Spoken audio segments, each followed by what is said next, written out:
Assalamualaikum warahmatullahi wabarakatuh. Baiklah, kali ini kita akan belajar tentang dualisme gelombang partikel.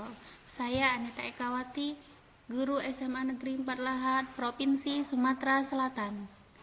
Baiklah, anak-anak semuanya, silakan berdoa terlebih dahulu sebelum belajar agar apa yang kita pelajari mendapatkan berkah Allah Subhanahu wa taala. Oke. Yang pertama kita akan membahas tentang radiasi termal. Radiasi termal itu adalah pancaran energi yang dipancarkan oleh suatu benda karena dipanaskan. Nah, benda hitam itu sendiri adalah sebuah benda yang menyerap semua cahaya yang sampai ke permukaannya. Dan jika benda itu berpijar pada suhu tertentu, maka akan memancarkan intensitas radiasi paling besar dari benda-benda lain pada suhu yang sama. Intensitas radiasi benda hitam. Intensitas radiasi yang dipancarkan oleh suatu benda memenuhi hukum Stephen Boltzmann, yaitu R sama dengan E tau T pangkat 4, di mana R itu adalah intensitas radiasi total, satuannya Weber per meter persegi. Tau itu adalah tetapan Stephen Boltzmann, nilainya 5,67 kali 10 pangkat min 8 Weber per meter persegi K pangkat 4. T adalah suhu mutlak benda, satuannya adalah K itu adalah Kelvin. E itu adalah emisivitas benda antara 0, E itu adalah lebih dari sama dengan 0 kurang dari sama dengan 1. Untuk benda hitam sempurna, maka nilai E nya sama dengan 1. Efek fotolistrik. Nah, efek fotolistrik ini merupakan peristiwa pembentukan dan pembebasan partikel-partikel bermuatan listrik pada benda logam ketika disinari oleh cahaya atau radiasi elektromagnetik lainnya. Nah, di sini ada hukum pergeseran Wien. Grafik intensitas radiasi sebagai fungsi panjang gelombang pada ketiga keadaan suhu, yaitu suhunya 2000 Kelvin, suhu kedua 3000 Kelvin, dan suhu ketiga 4000 Kelvin. Nah, di sini adalah cahaya tampak. Cahaya tampak itu adalah magic Hibiniu. Jadi ini semakin besar suhunya, maka cahaya tampaknya juga akan semakin meningkat. Jadi rumusnya itu lambda maksimal dikali T sama dengan 2,896 kali 10 pangkat min 3 meter Kelvin. Nah, ini lambda maksimal ini adalah panjang gelombang maksimum cahaya, satuannya meter. T itu adalah temperatur suhu benda, satuannya Kelvin. Teori kuantum Planck. Berdasarkan teori kuantum Planck, atom-atom logam seperti pada benda hitam berlaku sebagai osilator gelombang elektromagnetik yang bergetar dan memancarkan energi secara kontinu atau diskrit dalam jumlah atau paket tertentu yang disebut dengan kuanta atau bentuk tunggal dari kuantum. Nah, energi osilator itu rumusnya E sama dengan NhF. E itu adalah energi, satuannya joule, N adalah bilangan kuantum, 1, 2, 3, 4, dan seterusnya. H itu adalah konstanta Planck, 6,63 kali 10 pangkat min 4 Joule/sekon. F adalah frekuensi getaran, satunya adalah Hertz. Energi kinetik maksimum elektron pada peristiwa efek fotolistrik adalah energi kinetik maksimum sama dengan E dikali V0. Di sini energi kinetik maksimum itu maksimum elektron, satuannya joule atau elektron volt. E itu adalah muatan elektron, besarnya 1,6 kali 10 pangkat min 19 coulomb. Ini sudah ketetapan, di SMP pun kalian sudah belajar. V itu adalah potensial henti, satuannya adalah volt. Energi kinetik maksimum elektron tidak bergantung pada intensitas cahaya. Nah, beberapa persamaan penting pada peristiwa efek fotolistrik. Biasanya dalam SBMPTN itu yang ditanya itu adalah mengenai persamaannya. Dia biasanya enggak hitungan. Nah, di sini persamaannya H HF sama dengan W ditambah energi kinetik maksimum, di mana H itu adalah energi foton, satuannya Joule, W adalah fungsi kerja atau energi ambang, satuannya Joule, energi kinetik maksimum, elektron itu satuannya juga Joule. Jadi H dikali F0 sama dengan H dikali C per lambda maksimum sama dengan W. Fungsi kerjanya ya, atau energi ambang. Itu kan word kerja, berarti fungsi kerja atau energi ambang.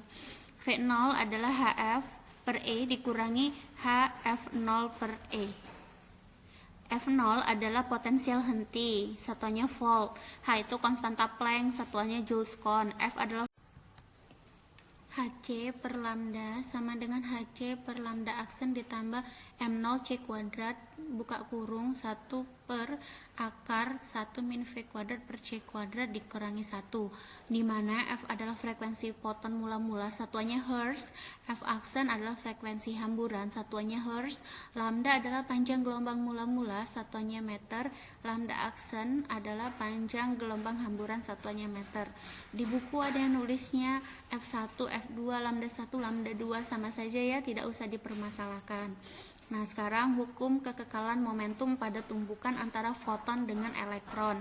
Pada sumbu X itu H per lambda sama dengan H per lambda aksen cos C ditambah M0 V per akar 1 min V kuadrat per C kuadrat dikali cos theta. Sekarang kita berlanjut ke efek Compton. Nah, perhatikan gambar ini. Oke, hamburan sinar dari keping grafit pada percobaan Compton tersebut dikenal dengan hamburan Compton. Tumbukan antara foton dan elektron memenuhi hukum kekekalan energi dan hukum kekekalan momentum. Penjelasan tentang efek Compton itu diperlihatkan oleh gambar ini. Nah, ini efek Compton dengan panjang gelombang menumbuk elektron di sumbu X. Nah, ini di sumbu Y energi fotonnya lambda aksen, ini elektronnya. Jadi terjadi hamburan misal kayak gini. Jadi hukum kekekalan energi pada tumbukan antara foton dengan elektron ini adalah HF sama dengan HF aksen ditambah dalam kurung M min M0 tutup kurung C kuadrat. Pada sumbu Y itu rumus dari gambar itu tadi berlaku 0 sama dengan H per lambda aksen sin C dikurangi M0 V per akar 1 min V kuadrat per C kuadrat dikali sin theta, dimana C itu adalah sudut hamburan foton terhadap arah sinar datang X, theta adalah sudut arah gerak elektron terhadap arah sinar X. Nah, sekarang selisih panjang gelombang pada efek Compton itu delta lambda sama dengan lambda aksen min lambda atau H per M0C dalam kurung 1 min cos psi. Nah, selanjutnya adalah gelombang de Broglie. Louis de Broglie mengusulkan bahwa semua partikel, tidak hanya foton, mempunyai sifat gelombang dan partikel. Panjang gelombang de Broglie, rumusnya lambda sama dengan H per P atau lambda sama dengan H per M dikali V. P ini kan momentum. Jadi lambda adalah panjang gelombang partikel, satuannya meter. P adalah momentum partikel, satuannya kilogram meter per sekon. M adalah panjang massa partikel, satuannya kilogram. V adalah laju partikel, satuannya meter per sekon. Hubungan antara energi kinetik elektron, muatan elektron, dan beda potensial pada konsep gelombang de Broglie. Nah, ini hubungannya. Jadi energi kinetiknya kan setengah mv kuadrat sama dengan E dikali F. Sama terus, sama-sama dikaliin 2M. Nah, 2 dikali setengah 1 ya, makanya dia M kuadrat V kuadrat.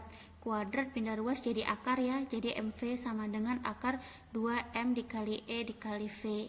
Formulasi panjang gelombang elektron beda potensial, jadi Rumusnya bisa disimpulkan kayak gini, lambda sama dengan H per P sama dengan H per akar 2M dikali E dikali dengan V. Ketidakpastian Heisenberg. Adanya sifat partikel dari cahaya atau gelombang elektromagnetik dan sifat gelombang dari partikel menyebabkan adanya ketidakpastian dalam pengukuran besaran-besaran fisika seperti momentum dan posisi partikel. Nah, prinsip ketidakpastian Heisenberg ini tidak mungkin mengukur atau menentukan momentum pada dan posisi sebuah partikel secara serentak dengan teliti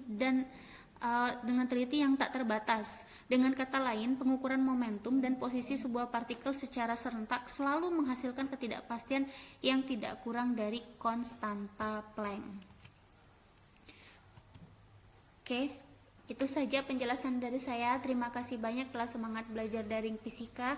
Patuhi protokol kesehatan dan jangan lupa tulis di kolom komentar jika ada yang tidak bisa dipahami atau yang perlu kita didiskusikan. Terima kasih. Assalamualaikum warahmatullahi wabarakatuh.